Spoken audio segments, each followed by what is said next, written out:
பொங்கலுக்கு வெல்லம் வாங்க போறீங்க அப்படின்னா எப்படி கலப்படம் இல்லாத வெல்லம் வாங்குறதுன்னு கண்டிப்பாக தெரிஞ்சுக்கணும். என்னது வெல்லத்தில் கலப்படமா அப்படின்னு நினைக்கலாம். ஆமாங்க, வெல்லத்தில் எக்கச்சக்கமாக கலப்படம் பண்ணுறாங்க. நினச்சி பார்க்க முடியாத அளவுக்கு கலப்படம் பண்ணுறாங்க.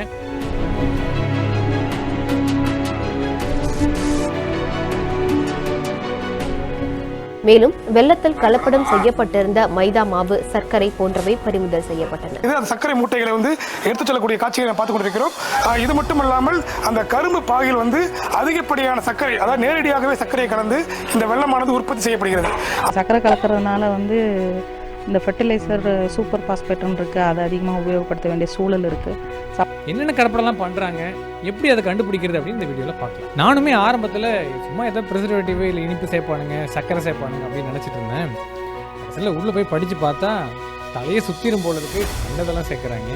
சரி, ஃபஸ்ட்டு வெல்லம் எப்படி தயாரிப்பாங்கன்னு எல்லாருக்கும் தெரிஞ்சிருக்கும். கரும்பு ஜூஸை நல்லா புழிஞ்சு அதை பெரிய கொப்பரையில் போட்டு அதை கொதிக்க வைப்பாங்க. அது கொதிக்க வைக்கிறப்ப அந்த அழுக்கெல்லாம் மேலே சேரும். அதெல்லாம் எடுத்து கொஞ்சமாக எடுத்துகிட்டு வடிகட்டிட்டு அப்புறம் கொஞ்சமாக அடியில் அந்த ஜூஸ் சுத்தமாக இருக்கும். அதை கொதிக்க வச்சுட்டே இருப்பாங்க. அது கொஞ்சம் கொஞ்சமாக அது சுண்டி அப்படியே அந்த நீரில் ஆவியாக போயிட்டு அது கொஞ்சம் லைட்டாக ப்ரௌன் கலரில் மாறும். அப்படியே கொஞ்சம் கொஞ்சமாக கடைசியில் நல்லா சுண்டுறதுக்கப்புறம் அதை ஒரு கொப்பரையில் போட்டு குளிர வச்சு அதிலிருந்து வெல்லம் எடுப்பாங்க. சரி, இதில் என்னென்னலாம் கலப்படம் பண்ணுறாங்க அப்படின்னா, அதோட வெயிட்டை அதிகப்படுத்துறதுக்கு, அதை ஸ்வீட்னஸ் அதிகப்படுத்துறதுக்கு, அது கலரை நல்லா பிரைட்டாக காமிக்கிறதுக்கு, அப்போ தான் அட்ராக்டிவாக இருக்கும், நிறைய பேர் வாங்குவாங்கங்கிறதுக்காக, இல்லை அதோட ஸ்வீட்னஸை இனிப்பு தன்மையை அதிகப்படுத்துறதுக்காக, இன்னும் ஒருபடி மேலே போயிட்டு ரொம்ப மோசமான வழிமுறையெல்லாம் ஒரு கலப்படம் பண்ணுறாங்க. அது என்ன அப்படின்னா, அது வெல்லமே கரும்பு ஜூஸே யூஸ் பண்ண மாட்டாங்க. மற்ற அந்த மாவு, சுண்ணாம்பு, கொஞ்சம் சிரப்பு, கார்ன் சிரப்பு, இந்த மாதிரி நிறைய விஷயங்கள் கொஞ்சம் கலரெல்லாம் சேர்த்து அப்படியே வெல்லம் மாதிரியே அதை உருவாக்கிறாங்க. கரும்பு ஜூஸே சேர்க்க மாட்டாங்க. அது இல்லாமலே வெல்லத்தை உருவாக்குறாங்க. அந்த அளவுக்கு மோசமாக கூட பண்ணுறாங்க. எதெல்லாம் இப்போ இருக்கிற நம்ம உணவு பாதுகாப்புத்துறை பர்மிட் பண்ணியிருக்கு, இதெல்லாம் யூஸ் பண்ணி நீங்கள் பண்ணலாம் அப்படின்னு சொல்லியிருக்கு அப்படிங்கிறது தெளிவாக தெரிஞ்சுக்கணும். ஃபஸ்ட்டு அதை கொதிக்க வச்சு அழுக்க சுத்தம் பண்ணுறதுக்கு சிட்ரிக் ஆசிட் யூஸ் பண்ணலாம், பேக்கிங் சோடா யூஸ் பண்ணலாம், அண்ட் பாஸ்பாரிக் ஆசிட் யூஸ் பண்ணலாம். அது முக்கியமாக என்ன சொல்லியிருக்குன்னா, அது எல்லாமே ஃபுட் கிரேடில் இருக்கணும், அனுமதிக்கப்பட்ட அளவு மட்டும்தான் யூஸ் பண்ணணும். அது மட்டும் இல்லாமல் நம்ம அதை கொதிக்க வைக்கிறப்ப வர்ற அந்த நுரைப்புத்தன்மை குறைக்கிறதுக்கு அதில் நம்ம சமையலுக்கு பயன்படுத்தக்கூடிய எண்ணெய்லாம் பயன்படுத்தலாம். கடலை எண்ணெய், தேங்காய் எண்ணெய் போன்ற எண்ணெய்களை பயன்படுத்தலாம்னு சொல்லியிருக்காங்க. அது மட்டும் இல்லாமல் பொதுவாக எல்லா உணவுகளுக்குமே பாதுகாப்பாக அனுமதிக்கப்பட்ட ப்ரிசர்வேட்டிவ்ஸ்லாம் சிலது இருக்குது, அதையும் இங்கே பயன்படுத்திக்கலாம். அதுவும் அனுமதிக்கப்பட்ட அளவு மட்டும்தான் பயன்படுத்தணும். சரி, இவ்வளோ விஷயம் தெரிஞ்சுக்கிட்டோம். இன்னும் 2 விஷயம் தெரிஞ்சுக்க போகிறோம். ஒன்று, எப்படிலாம் இதில் மோசமாக கலப்படம் பண்ணுறாங்க. 2வது, எப்படி அந்த கலப்படத்தை கண்டுபிடிக்கிறது. இப்போ ஒரு முக்கியமான கேள்வி வருது. காலங்காலமாக 1000 வருஷமாக நம்ம வெல்லம் தயாரிச்சுட்டு இருக்கோம். அப்போல்லாம் எப்படி சுத்தம் பண்ணாங்க, எப்படி அந்த அழுக்கெல்லாம் எடுத்தாங்க அப்படின்னா, முருங்கை விதை இருக்குல்ல, அதை அரைச்சி அதை அந்த கொதிக்கிறப்ப அதை போட்டு அழுக்கு எடுத்துருக்காங்க. அதுமாதிரி நம்ம வெண்டைக்காய் செடி இருக்குல்ல, வெண்டைக்காய் செடி அதோட ஸ்டெம்மு, அதோட தண்டு, அப்புறம் அந்த வெண்டைக்காய் இதெல்லாம் தண்ணியில் ஊற வச்சு அந்த தண்ணியை குழன்னு வருதில்ல, அதையும் இந்த கொதிக்க வைக்கிறப்ப அதில் போட்டு அதை அழுக்க எடுத்திருக்காங்க. அது மட்டும் இல்லாமல் சுண்ணாம்பு பயன்படுத்தியும் அந்த அழுக்க எடுத்திருக்காங்க. இப்பயுமே இந்த மாதிரி நேச்சுரல் மெத்தடில் தயாரிச்சுட்டு தான் இருக்காங்க. ஃபஸ்ட்டு வெயிட்டை கூட்டுறதுக்கு என்ன பண்ணுறாங்கன்னா, மண் சேர்க்குறாங்க, தவிடு சேர்க்குறாங்க, சாம்பல் சேர்க்குறாங்க. ஒரு சில பேர் என்ன பண்ணுறாங்க, கொஞ்சம் நியாயவாதிகள்லாம் கோதுமை மாவு, மைதா, சோள மாவு இதெல்லாம் சேர்க்குறாங்க. இன்னும் ஒருபடி மேலே போய் சில நாட்டுக்கெல்லாம் பார்க்குறப்ப சுண்ணாம்பு நிறைய சேர்க்குறது, அப்புறம் யூரியா இதெல்லாம் சேர்க்குறாங்கன்னு போட்டிருக்கு. கொஞ்சமாச்சும் நியாயமாக இருங்கப்பா, இதெல்லாம் ரொம்ப ரொம்ப படிக்கிறதுக்கே கஷ்டமாக இருக்குது. அடுத்து, இந்த அழுக்கெல்லாம் எடுப்பாங்கன்னு சொன்னல, நேச்சுரலாகவே அது அழுக்கு எடுக்கணும். அதுக்கு நம்ம முன்னாடி என்னெல்லாம் பர்மிட்டட்னு சொல்லியிருந்தோம். ஆனால் இவங்க என்ன பண்ணுறாங்க அப்படின்னா, காசை குறைக்கணுங்கிறதுக்காக சோப் சொல்யூஷனு, வாஷிங் சொல்யூஷனு, அந்த வாஷிங் பவுடர் இருக்குல்ல, அதெல்லாம் கூட போடுறாங்கன்னு சொல்லி போட்டிருக்கு. அப்புறம் அந்த வெல்லத்தோட கலரு, அதோட கன்சிஸ்டன்சி இம்ப்ரூவ் ஆகணுங்கிறதுக்காக சில விஷயங்கள்லாம் சேர்க்குறாங்க. சோடியம் ஹைட்ரோசல்ஃபைடு, ப்ளீச்சிங் பவுடரு, படிகாரம், இதெல்லாம் சேர்க்குறாங்க மக்கள். ஏன் இதெல்லாம் பண்ணுறாங்க அப்படின்னா, என்னை பொறுத்த வரைக்கும் 3 காரணம் இருக்குது. ஒன்று நம்ம மக்கள் இந்த அப்பியரன்ஸ் பைத்தியங்கள். அதாவது என்னென்னா, அது ஒரு விஷயம் பிரைட்டாக அட்ராக்டிவாக இருந்தால் அதை போய் வாங்குவாங்க. அதனால் என்ன பண்ணுறாங்கன்னா, இவங்க இந்த மாதிரி கெமிக்கல்ஸை போட்டு அதை நல்லா பிரைட்டன் பண்ணி சில விஷயங்கள் பார்த்திங்கன்னா கலரே ஆட் பண்ணுறாங்க. அந்த ஆர்டிஃபிஷியல் கலர்லாம் இருக்குல்ல, அதையே ஆட் பண்ணுறாங்க. அது ஃபுட் கிரேடாக என்னன்னு தெரியல, அதையும் ஆட் பண்ணி அந்த அந்த அந்த அப்பியரன்ஸ் பிரைட்டாக கொஞ்சம் எல்லோயிஷாக கொண்டு வர்றது, இந்த மாதிரிலாம் பண்ணுறாங்க. அது மட்டும் இல்லாமல் 2வது ரீசன் பார்த்திங்கன்னா, அதோட கன்சிஸ்டன்சி இம்ப்ரூவ் பண்ணும். ஏன்னா அது நேச்சுரலாக பண்ணுற சுகர், அந்த வெல்லம் பார்த்திங்கன்னா கொஞ்சம் குழன்னு தான் இருக்கும். அதை நீங்கள் ஒரு அச்சில் ப்ராப்பராக போட்டு எடுத்திங்கனாலும் அந்த குழப்பு தன்மை போகாது. அதனால் அது ஈஸியாக அச்சில் போட்டு எடுக்கணுங்கிறதுக்காக சில கெமிக்கல்ஸ் அதிகமாக சேர்க்குறாங்க. 3வது ரீசன் என்ன அப்படின்னா, இவங்க இந்த மாதிரி நார்மல் சர்க்கரை பாகு இல்லாமல் கண்டதெல்லாம் வச்சு நான் சொன்ன மாதிரி இந்த மைதா இதெல்லாம் சுகர் சிரப்லாம் சேர்த்து தனியாக வெள்ளை மாதிரி தயாரிக்கிறப்ப அதை வந்து வெள்ளை மாதிரி காமிக்கிறதுக்காக இவங்க அந்த கலரு அப்புறம் இந்த மாதிரி கெமிக்கல்ஸ்லாம் போட்டு அதை வந்து வெள்ளை மாதிரியே காமிக்கிறதுக்காகவும் இந்த கெமிக்கல்ஸ் ஆட் பண்ணுறாங்க. ஸோ அது மட்டும் இல்லாமல் அதோட இனிப்புத்தன்மை அதிகப்படுத்துறதுக்காக சுகர் ஆட் பண்ணுறது, இல்லை ஒயிட் சுகர் ஆட் பண்ணுறது, இல்லை அந்த மொலாசஸ் சொல்லுவாங்க. இந்த ஒயிட் சுகர் தயாரிக்கிறப்ப அந்த வெளில வர ரெசிடியூஸ் வந்து மொலாசஸ்ன்னு இருக்கும். அது தனியாக ப்ராடக்ட்ஸ் வந்து வரும். அதுதான் நிறைய அந்த கேக் தயாரிப்பு நிறைய மாதிரி இந்த பேக்கிங்லாம் யூஸ் பண்ணுவாங்க. அந்த மொலாசஸ் கொஞ்சம் லைட்டாக இனிப்பு அந்த ஃப்ளேவர் இருக்கும். அதையும் இதில் பயன்படுத்துகிறதா சொல்கிறாங்க. இதெல்லாம் கேட்டாலே போங்கலை எனக்கு எந்த வெள்ளமே வேணாம்னா பொங்கலே வேண்டாம், சக்கரை பொங்கலே வேணான்ற மாதிரி தோணும். அதாவது எல்லாத்தையும் நான் பொதுவாக சொல்லலை. ஒரு சில பணத்தாசை பிடித்த வியாபாரிகள், ஒரு சில அதிகப்படியான லாபம் பார்க்கணுன்ற விவசாயிகள் வந்து இந்த மாதிரி பண்ண வாய்ப்பு இருக்குது. உற்பத்தி பண்ணுறவங்க ஒரு சில பேர் பண்ண வாய்ப்பு இருக்குது. இதிலேருந்து எப்படி நம்ம தப்பிக்கிறதுனா, முழுசாக தப்பிக்க முடியுமான்னு தெரியலை.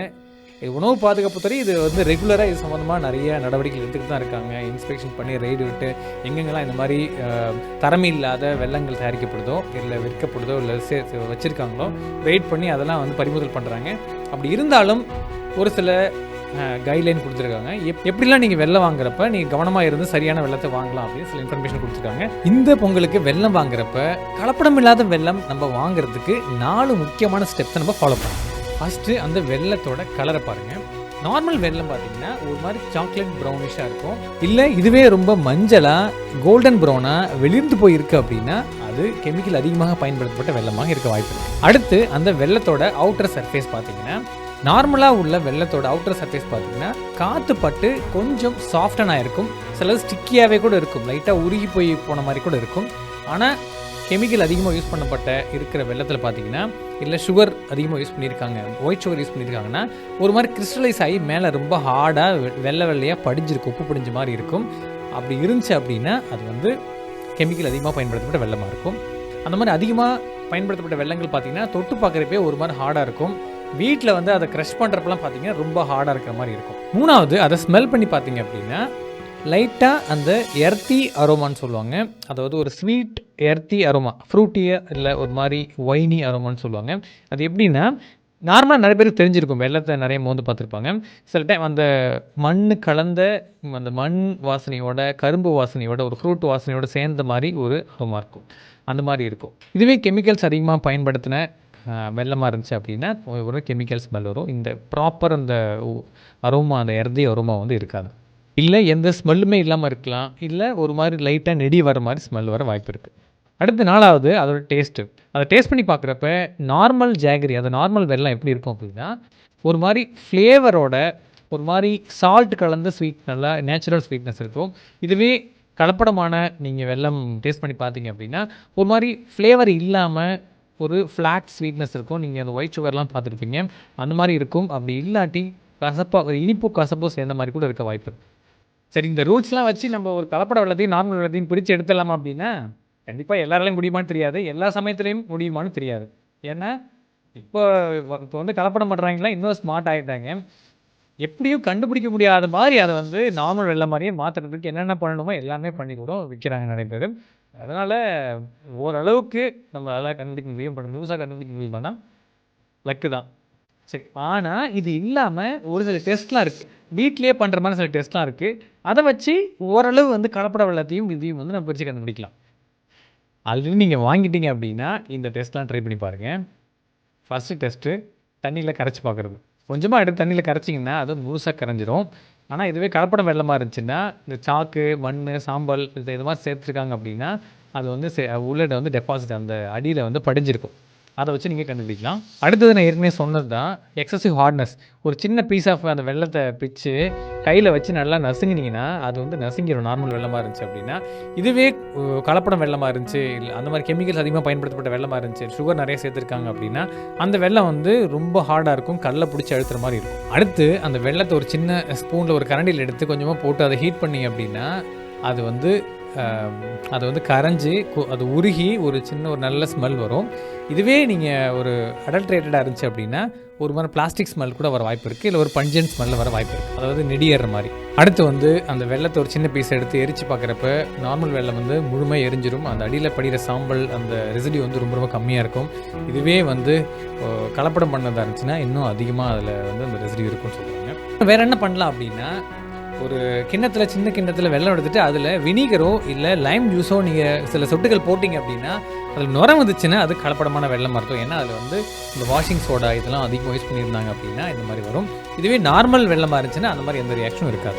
நீங்களும் போய்ட்டு உங்கள் வீட்டில் பண்ணி பாருங்கள். உங்கள் சொந்தக்கார பசங்க எல்லாரையும் கூப்பிட்டு வச்சு எக்ஸ்பிளைன் பண்ணிவிட்டு பண்ணுங்கள், இன்ட்ரெஸ்டிங்காக இருக்கும். ஓகே, இந்த வீடியோ உங்களுக்கு பிடிச்சிருந்துச்சு அப்படின்னா இதுவரை நீங்கள் ஃபாலோ பண்ணலாம் ஃபாலோ பண்ணிக்கோங்க. நான் எதை பற்றி அதிகமாக பேசுகிறேன் அப்படின்னா அன்றாட நிகழ்வுகள், ஹெல்த் சம்மந்தமாக எதாவது நடந்துச்சு அப்படின்னா அதை பற்றி பேச போகிறேன். முக்கியமாக உயிர் காக்கும் முதலீடு சம்மந்தமாக விஷயங்கள் பேசுவேன், சிபிஆர் பற்றி பேசுவேன், அப்புறம் மூவிஸில் வர மெடிக்கல் மிஸ்டேக்ஸ் பற்றி பேசுவேன். ஃபாலோ பண்ணிக்கோங்க.